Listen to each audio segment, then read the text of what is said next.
Olá a todos, vamos continuar nossa análise e vamos iniciar pelo parágrafo 1º, pelo parágrafo único do artigo 1º da Constituição Federal.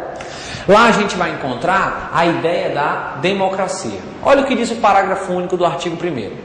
Todo poder emana do povo, que o exerce por meio dos seus representantes legais, ou diretamente nos termos desta Constituição. Todo poder emana do povo, que o exerce por meio de seus representantes eleitos, ou diretamente nos termos desta Constituição. A ideia da democracia, a ideia daquele poder que nasce do povo. Essa é a ideia de democracia. É um poder que nasce do povo. Só que aqui a gente tem duas observações a fazer. A primeira, como o texto constitucional mesmo está se referindo, a gente tem uma ideia de democracia direta e a gente tem uma ideia de democracia indireta. A gente tem uma ideia de democracia direta e a gente tem uma ideia de democracia indireta. Quando eu me refiro à democracia direta, eu me refiro ao poder do povo sendo exercido diretamente pelo povo. Então, quando eu me refiro à democracia direta, eu me refiro ao exercício do poder diretamente pelo povo. Quando eu me refiro à democracia indireta, eu me refiro ao exercício do poder, agora sendo feito pelos seus representantes, Então percebam a diferença. Aqui no Brasil, essa democracia pode ser do tipo direta ou pode ser do tipo indireta. Se for direta, quem exerce o poder é o povo. Se for indireta, quem está exercendo o poder são os representantes que o povo elegeu. 90% do poder, 90% da democracia no Brasil é exercida de forma indireta. Aqui eu tenho, por exemplo, o poder que é nosso, mas que quem exerce são os prefeitos, os governadores e o presidente da República. Aqui a ideia é de uma democracia representativa, de uma democracia representada. Aqui o poder é meu, mas eu dei uma procuração passando os meus poderes para quem eu escolhi. Essa é a ideia de eleição, essa é a ideia de representação. Aqui a gente tem prefeitos, governadores e a gente tem aqui o presidente da República, por exemplo. Já aqui, na democracia direta, eu não peço a ninguém para me representar. Na democracia direta, eu vou lá e dou as cartas. Na democracia direta, eu vou lá e digo como é que eu vou exercer o poder. Na democracia direta, a coisa funciona um pouquinho diferente. Vamos tentar imaginar algumas situações. Essa democracia direta, ela é exercida por 3 instrumentos. A democracia direta, ela é exercida por 3 instrumentos. A gente vai dizer que ela é exercida pelo referendo, pelo plebiscito e pela iniciativa popular. É a ideia que eu tenho de que o poder está nascendo do povo.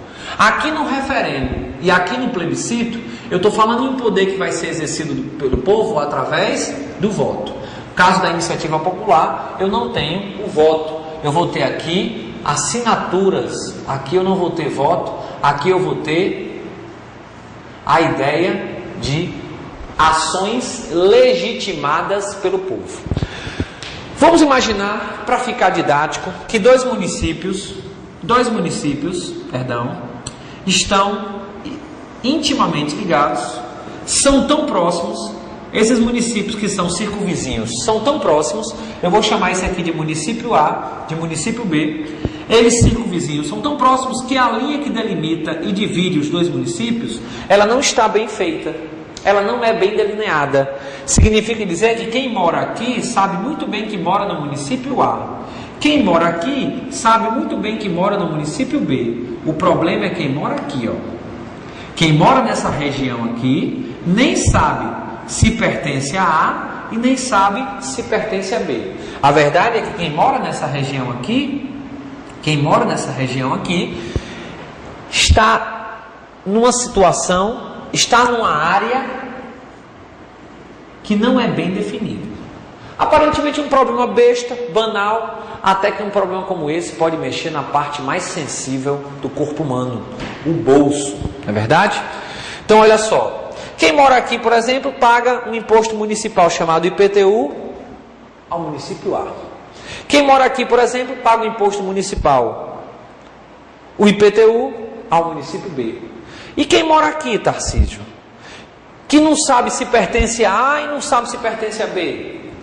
Muitas vezes vem uma cobrança de A e também vem uma cobrança de B. O cara está sofrendo uma bicobrança, uma bitributação, pelo mesmo fator. E logicamente a gente não pode admitir isso. Então vamos imaginar que essa situação está ficando insustentável e o pessoal que mora na região foi chamado às eleições um belo dia, foi chamado a um plebiscito, momento que eles escolheram qual era o município que eles queriam pertencer. Vamos imaginar que esse plebiscito ganhou o município A e agora todo mundo que mora nessa região pertence ao município A. E agora a gente tem a seguinte ideia, de que existe uma linha bem definida. Resolveu ou não resolveu o problema? Resolveu. E quem resolveu o problema? O povo. Através da sua escolha no exercício de um plebiscito. Então foi o povo que resolveu o problema. Democracia direta. A gente não vai conversar melhor sobre isso, mas plebiscito é uma consulta anterior, referendo é uma consulta posterior. Beleza pura? Pois vamos embora. Coloquem no artigo 2º da Constituição Federal, artigo esse que a gente vai falar sobre a tripartição dos poderes. Quando a gente se refere ao artigo 2º da Constituição Federal, a gente fala no seguinte texto: são poderes harmônicos e independentes entre si, o Executivo, o Legislativo e o Judiciário. São poderes independentes e harmônicos entre si, o Executivo, o Legislativo e o Judiciário. Então vamos analisar aqui para ver como é que funciona. Vamos lá. Quando eu tenho aqui a ideia de poder executivo, poder legislativo e poder judiciário, na verdade a Constituição ela foi até, de certa forma, atécnica. Ela não poderia ter chamado de poderes, uma vez que o parágrafo único do artigo 1º já vai dizer que o poder é um só. É o poder que pertence ao povo. Poder, só existe um. Ele é uno, ele é indivisível e ele só pertence ao povo. Assim, não estou entendendo nada. E aí, o que é isso aí? Isso aqui são funções. Eu não vou chamar o Executivo, Legislativo e Judiciário, tecnicamente, mais de poderes. Eu vou chamar de funções. O poder é um só. É aquele poder que nasce das mãos do povo. É o poder, é o direito de exercer. Tudo isso quem faz é o povo. Agora o povo administra esse poder, o povo exerce esse poder através da função executiva, da função legislativa e da função judiciária, que são harmônicos e independentes entre si. Eu não posso jamais dizer que o executivo entra na seara do legislativo e o legislativo entra na seara do judiciário. Cada macaco no seu galho. Aquele velho ditado vai nos ajudar agora. Aqui é cada macaco no seu galho. Cada uma das três funções são independentes. Cada uma das três funções merece separação. Elas não podem uma intervir na outra. Vírgula, ressalvada as situações excepcionais em que vai haver uma espécie de contrapeso, uma espécie de controle de um poder com relação ao outro. O legislativo não entra na esfera do executivo, mas ele pode analisar os atos que exorbitam o executivo. Ele pode analisar as situações que extrapolam a lei. Ele não administra, mas ele controla. Ele analisa de longe e diz: ei, executivo, está errado isso aí. Você passou dos seus limites. Faça o seguinte, faça de novo. Volte para trás. Ele não vai lá fazer não. Ele apenas diz que está errado. Essas três funções vão ter situações que a gente vai chamar, vão ter exercícios de atividades que a gente vai chamar de típicas e vão ter exercícios de atividades que a gente vai chamar de atividades atípicas. Essas três funções, a gente vai dizer que vai ter exercício que vai chamar de típica e exercício que vai chamar de atípica. Qual é o exercício típico do poder executivo ou da função executiva? O exercício típico é administrar. E aqui é tão fácil entender isso. Administrar. Exercer, oferecer atividade administrativa à sociedade. O executivo, ele administra. E através de quem que ele vai exercer essa atividade? Através dos seus representantes, que vão ser os chefes do Executivo. Na União Federal, eu tenho a figura do PR. Quem é o PR? Presidente da República, que faz isso juntamente com quem? Com os ministros de Estado.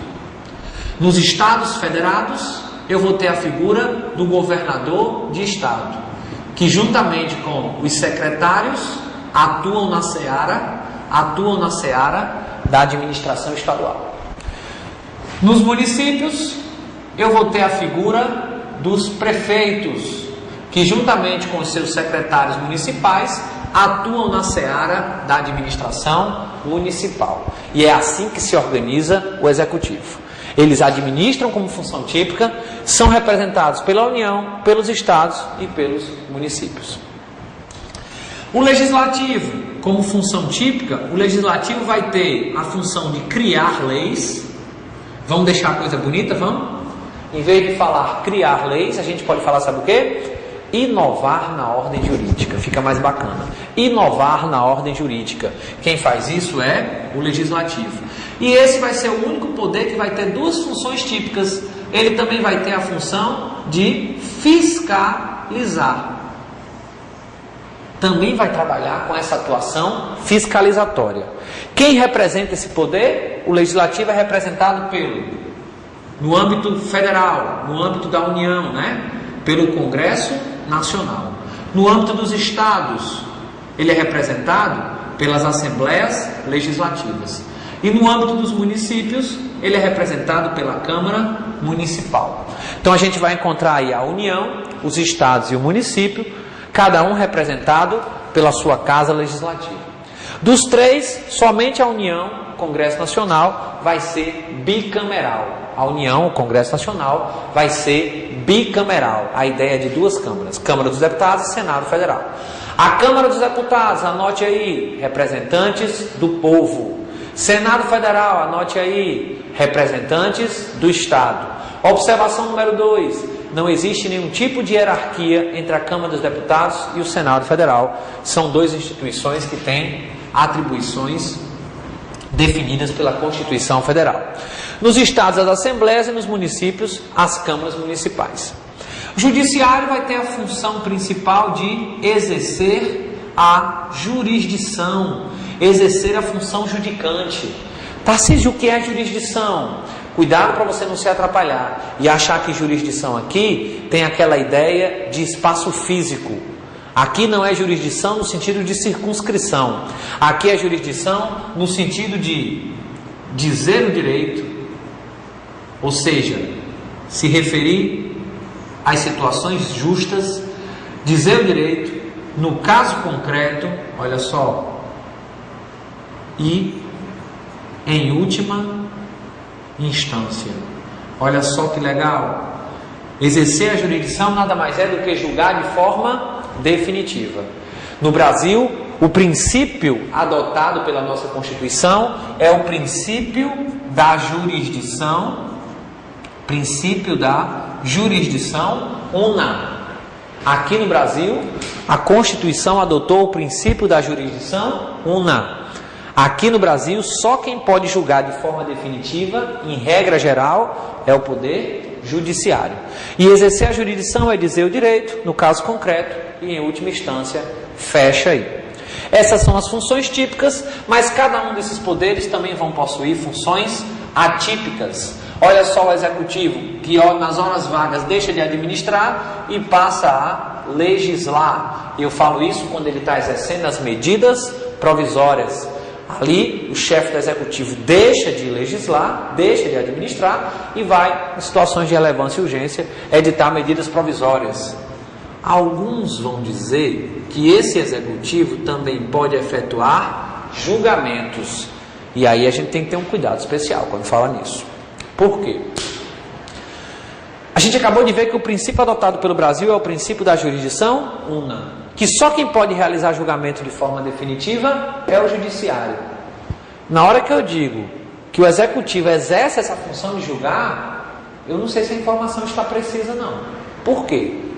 Vamos imaginar que você levou uma multa de uma autarquia que regula o trânsito da sua cidade.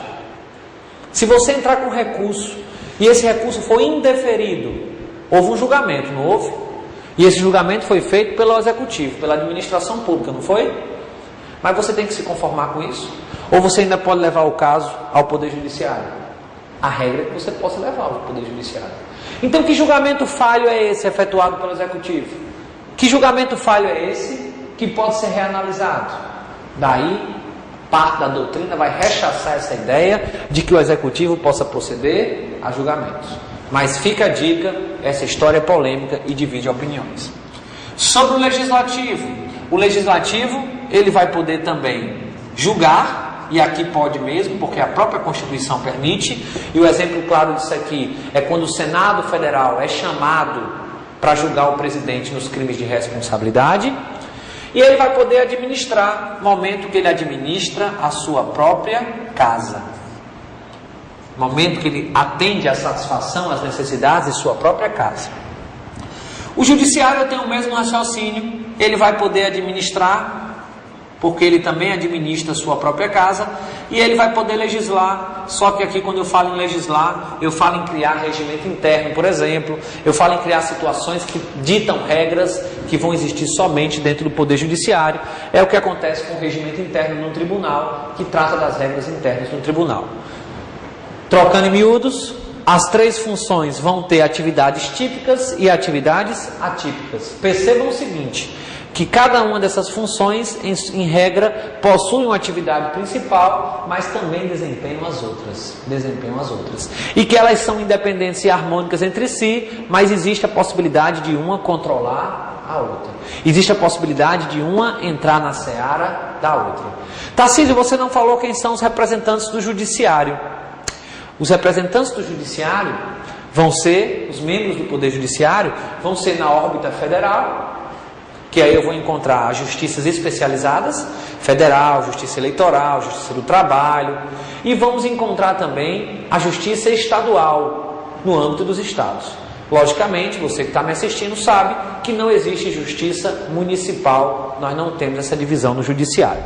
E para matar a última observação, e essa é muito mais curiosa do que didática ou funcional, perceba que o executivo legislativo, formado por pessoas que necessitam das nossas participações, pessoas que vão ter legitimidade popular, porque aqui são formados pelo voto. Eu escolho o governador, o prefeito ou o presidente pelo voto. Eu escolho um deputado, um senador, um vereador pelo voto. E os juízes? Os juízes não têm legitimidade popular. O judiciário não é escolhido pelo cidadão. E aí eu escolho quem governa meu país, quem governa meu estado, eu escolho quem faz as leis que eu vou seguir, mas eu não escolho quem vai me julgar. Porque o judiciário ele não tem legitimidade popular. Beleza? Até a próxima aula, fica com Deus e vamos continuar fortes nessa caminhada.